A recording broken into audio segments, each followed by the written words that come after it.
اس کے بعد جو ہے نجی خط ہے. نجی خطوط یہ آپ مان لیجیے یہ کاغذ کا ایک ورک ہے.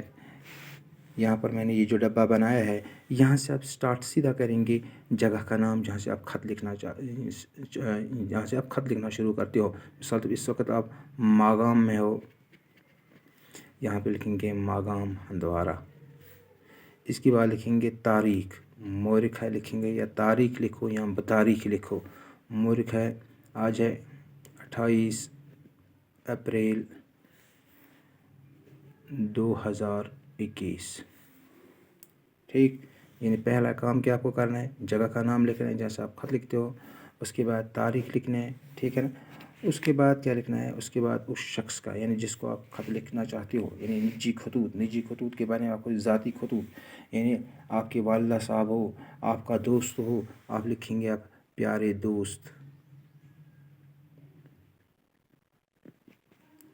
دوست کا نام بھی لکھ سکتے ہیں, یعنی یہ ایک لائن ہے, یہ دوسری لائن ہے, یہ تیسری لائن آپ نے لکھا ہے. اور نیچے سے لکھیں گے اپنے مذہب کے حساب سے سلام, ہم لکھیں گے السلام علیکم ورحمۃ اللہ وبرکاتہ. پیٹرن آپ کو ماگام ہندوارہ, مورخ 28 اپریل 2021, پیارے دوست السلام علیکم. بعد میں یہاں پہ ہم لکھیں گے ہمیں کیا لکھنا ہوگا, یعنی کون سا خط ہمیں لکھنا ہے وہ چیز ہم ذہن میں رکھیں گے. یعنی ہمیں اپنے دوست کو یہ جو خط لکھنا ہے کس یعنی اس کو مبارکبادی کا خط لکھنا ہے, اس کی والدہ کے انتقال پر تعزیتی خط لکھنا ہے. مثال کے طور پر آپ کا دوست امتحان میں کامیاب ہو گیا ہے, آپ کو یہ خط لکھنا ہے. آپ یہاں سے سٹارٹ کریں گے, اور لکھیں گے یہاں پیارے لکھا ہے آپ نے یعنی آپ کا دوست ایگزام میں پاس ہوا ہے, آپ کو یہاں سے یہ لکھنا ہے. یا اگر آپ کو اپنے والد صاحب کو اطلاع دینی ہے کہ میں نے امتحان پاس کیا ہے, آپ کو اس طریقے سے بھی لکھنے ہیں کہ ماگام ہندوارہ, مورخ 28 اپریل 2021, پیارے, یہاں پہ دوست ہے, یہاں پہ لکھیں گے پیارے ابو جان. پیارے ابا جان لکھو, پیارے ابو جان لکھو, کیا لکھو, یا پیارے ابو لکھو. یہاں پہ لکھیں گے السلام علیکم. یہاں سے ہم سٹارٹ کریں گے. آپ کو یہ جان کر نہایت ہی مسرت ہوگی کہ میں نے اس سال 10ویں جماعت کا امتحان امتیازی نمبرات کے ساتھ پاس کیا ہے اور تحصیل سطح پر بلایا ہوں. یہ سب آپ کی دعاؤں کا نتیجہ ہے. میں آپ کی نصیحتوں پر عمل پیرا ہوا اور خوب من لگا کر پڑھائی کرتا ہوں اور ہمیشہ کرتا رہوں گا. آپ کی بھیجی ہوئی رقم سے میں آپ کی کتابیں خرید لی, اگر ممکن ہو تو مزید پیسے روانہ کر کے اگلے مہینے کی فیس بھی ادا کر سکوں. اس طریقے سے آپ کو لکھنا ہے کہ میرے ابو جان, آپ کو یہ سن کر نہایت ہی خوشی ہوگی کہ میں نے 10ویں جماعت کا امتحان اچھے نمبرات کے ساتھ پاس کیا ہے. اب مجھے 10ویں یا 11ویں جماعت میں داخلہ لینے کے لیے کتابوں کی ضرورت ہے, وردی کی ضرورت ہے. آپ مجھے 1000 روپیہ روانہ فرمائیے. یہاں آپ کے دوست کی والدہ کا انتقال ہو گیا ہے. آپ اس طرح سے پیارے دوست السلام علیکم, آپ کا خط موصول ہوا جس میں اپنی والدہ کے انتقال کے بارے میں لکھا تھا. پڑھ کر شدید دکھ ہوا, میرے پاس وہ الفاظ نہیں کہ میں اظہار کر سکوں مجھے کس قدر دکھ ہوا. یہ خبر پڑھتے ہی میری آنکھوں کے آنسوں کی لڑی جاری ہوئی. اور خیر موت کو کون ٹال سکتا ہے, اس موت زندگی کا انجام ہے, اسے برداشت کرنا ہی پڑتا ہے. اور میں اللہ تعالیٰ سے دستبردار ہوں کہ آپ کی ماں کو جنت کروٹ نصیب فرمائے اور آپ کو صبر جمیل عطا کرے, آمین. آپ کا دوست LP جیم. یہاں سے آپ لکھیں گے یعنی بہت سارے آپ لکھیں گے, یعنی آپ کا دوست امتحان میں پاس ہوا ہے. میں نے آپ کا دوست امتحان میں پاس ہوا ہے, اس کو لکھنا ہے کہ میں جان کر نہایت ہی خوش ہوا کہ آپ نے 10ویں جماعت کا امتحان اچھے نمبرات کے ساتھ پاس کیا ہے. آپ محنت کرتے تھے اور آپ کو اس محنت کی کامیابی مل گئی. اللہ کرے کہ آپ کو کامیابی آگے بھی آپ کی قدم چومتی رہے. میری طرف سے اور میرے گھر والوں کی طرف سے مبارکبادی قبول کرنا اور آئندہ بھی اسی طرح من لگا کر پڑھنا, اور تاکہ آئندہ کامیابی آپ کی قدم چومتی رہے گی.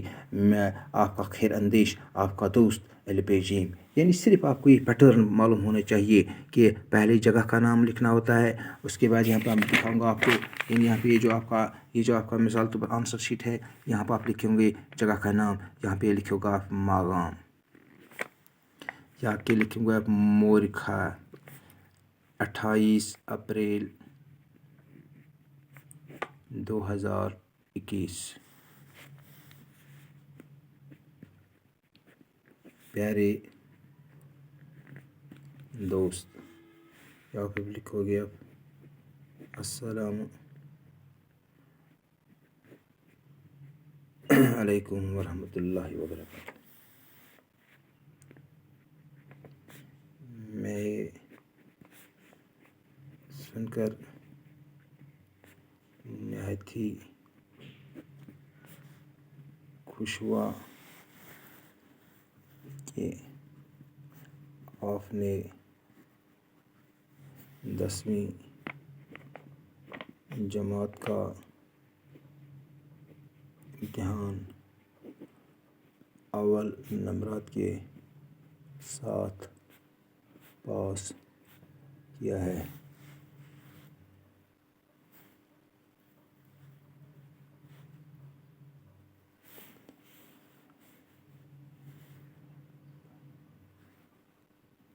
میں خوشی سے پھولے نہ سمایا۔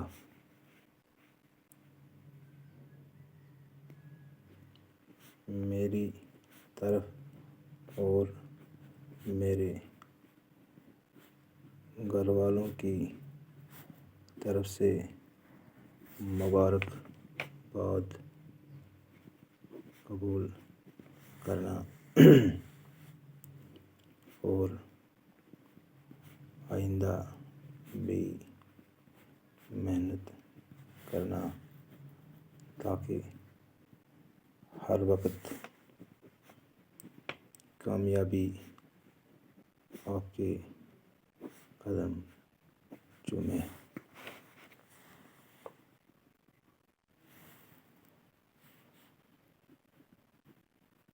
آپ کا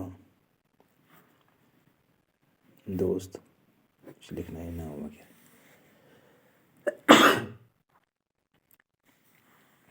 یعنی میں آپ کو یہ پیٹرن دکھا رہا ہوں، آپ خود بھی مجھ سے بہتر لکھ سکتے ہیں۔ صرف آپ کو معلوم ہونا چاہیے کہ پہلے جگہ کا نام، اس کے بعد تاریخ، اس کے بعد جس کو خط لکھنا مقصود ہو، مکتوب الہی جس کو ہم کہتے ہیں، اس کے بعد اپنے مذہب کے لحاظ سے سلام وغیرہ۔ اس کے بعد جو ہوتا ہے، چاہے خوشی کی خبر ہو، چاہے دکھ ہو، چاہے کوئی بھی گھر والوں کو کوئی اطلاع دینی ہو، کوئی بھی مسئلہ ہو، آپ آرام کے ساتھ بیمار پر سے کہ نہیں چچا جان کے نام خط ہو، امتحان میں کامیابی پر چھوٹی بہن کے نام خط ہو، چھوٹی بھائی کو کتابوں کا کیڑا نہ بننے کے لیے نصیحت کی گئی ہو، کھیل کود میں حصہ لینے کی یہاں پہ جس کو انتہا دیا گیا ہو کہ کھیل کود کا خاص خیال رکھیں۔ بہت سارے مسئلے ہوتے ہیں، لیکن ذہن میں آپ کو ہونا چاہیے کہ پیٹرن کیا ہے۔ پھر آپ کوئی بھی خط لکھ سکتے ہو۔ یہاں پہ آپ کو پہلے ایک پیٹرن یاد، نجی خط ہے، اس میں پہلے جگہ کا نام ہوتا ہے، اس کے بعد تاریخ ہوتی ہے، اور اس کے بعد دوست کا یعنی جس کو خط لکھنا مخصوص کا نام ہوتا ہے، اس کے بعد وغیرہ۔ یہ چیزیں آپ کو ذہن میں رکھنی ہے، تبھی جا کے آپ آرام کے ساتھ نجی خط لکھ سکتے ہیں۔ امید ہے کہ آپ کو سمجھ میں آئے گا۔ اگر کوئی بھی لڑکا اس چیز کو سمجھنے سے ابھی بھی قاصر ہے تو میرے فون مجھ سے رابطہ قائم کر سکتا ہے، مجھے میسیج کر سکتا ہے۔ میں 24 گھنٹے آپ کے لیے اویلیبل ہوں۔ باقی وسلام۔